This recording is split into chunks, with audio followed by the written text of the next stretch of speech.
Hello friends, I hope you are having such a wonderful summer in light of the fact that it is summer and pretty much every one of us has every weekend booked from here on until the start of the school year. I thought I would share with you a fun series of QuickBooks videos, how to do one thing in QuickBooks Online. Basically, get in, get out, and get on with your life. So in this particular video, I'm going to show you how to enter a deposit into QuickBooks Online. Hi, my name is Adrina. I am the owner and accountant here at Accounting by Adrina, and I'm so excited to share with you this series of videos. Stick around because these are going to be fun, easy videos that you can reference over and over again when you get stuck on how to do something in QuickBooks Online. Now, if after watching this video you still feel a little bit hesitant, have no fear, I'm here to help you. I do have a service available called Accountant for a Day. Accountant for a Day is perfect if you are a service-based entrepreneur making up to $50,000 per year. You are probably looking to scale but not quite ready to hire a bookkeeper just yet, and you love that one-on-one attention. In this service, you will have the option between a 12-month analysis of your bank account or your budget expense spreadsheet. And along with the cash flow analysis that I provide to you, I will help you identify what you need to pay in terms of quarterly estimated tax payments. Hiring me as your accountant for a day takes about 1 hour of your time, and I'm going to go ahead and drop the link below so you can read more about it. If you do have any questions on this video, go ahead and put them in the comments below, and I'll be reading and monitoring those, and let's jump right into how to make a deposit in QuickBooks Online.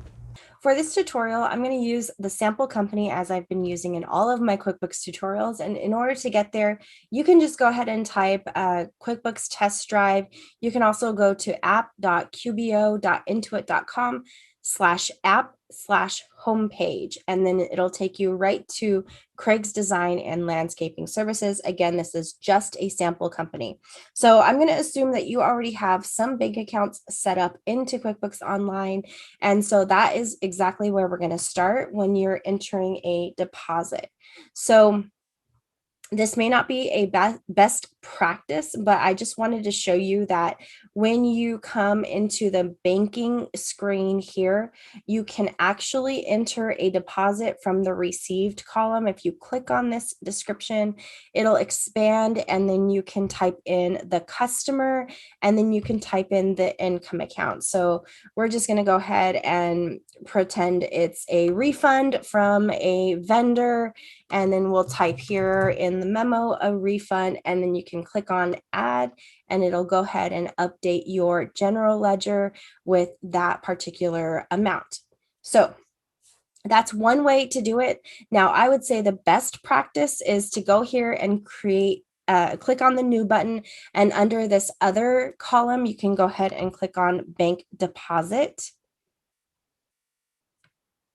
It's going to open up another screen, and essentially what you could do is enter the bank deposit through this screen. So you'll want to make sure that you check which account the bank deposit was deposited into. It'll actually provide you what the balance is on that account, and then you go ahead and select the deposit date. So we can just pretend this was June 15th, and then here you would write in the customer name. So you can also click on this drop down to grab the customer name from here.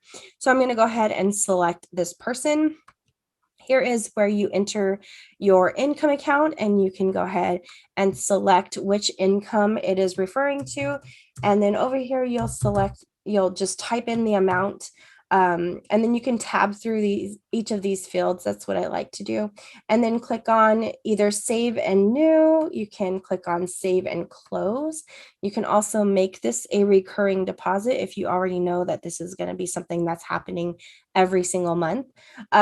So when you go ahead and click on save and close here, I'm not going to do that for this purposes. So you would click on save and close, and then come back to your banking screen, and then you would match it. So it would look something like this, where it's already saying like a deposit with the same date, the amount. So you just want to double check all of that information, and then you go ahead and click match here. But let's just go ahead and click on the deposit to see what it looks like.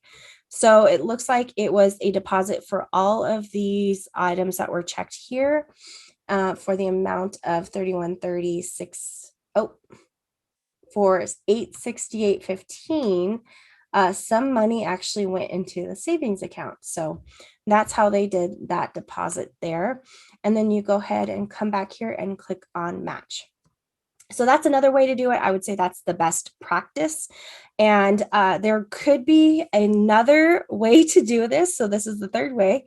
And it's if you already had entered an invoice for someone and you went ahead and clicked on this button here that says receive payment. So essentially you can type in, the customer. Let's go ahead and select this one. And then oh, that's a good note to know. So it'll automatically tell you there's no invoice associated with this. So then you would click on whoever has an open invoice. I'm not actually sure. Okay, here we go. Amy's Bird Sanctuary. And then you can find by invoice number. Let's say they have a lot of invoices that are outstanding. But what you would do here is make sure that you have the right customer number, make sure that you have the right invoice number. And it would essentially be like if you received a check and that's how you entered it. So you would say payment method would be check, and then you would type in like the check number 1234. And then since it is an invoice, you want to make sure that it's undeposited funds, so it clears out the undeposited funds. And then you click on, save and close. And then once you do that, then you would come back to the banking screen. So once you click on save and close, you'd come back to the banking screen and you'd scroll to find where you entered the payment. So it would just say payment 2064, whatever the case may be. And then you'd click on match and that will clear it from the banking screen. So that will allow, once you enter it in with this new button, you always want to make sure that you match it with something in the bank with the banking screen. Otherwise, you're going to find that there's going to be duplicate entries, and that is exactly what we want to avoid. You don't want to overstate your income. My goodness, please do not overstate your income. All right, that's all I have for you today, and I will see you in the next video.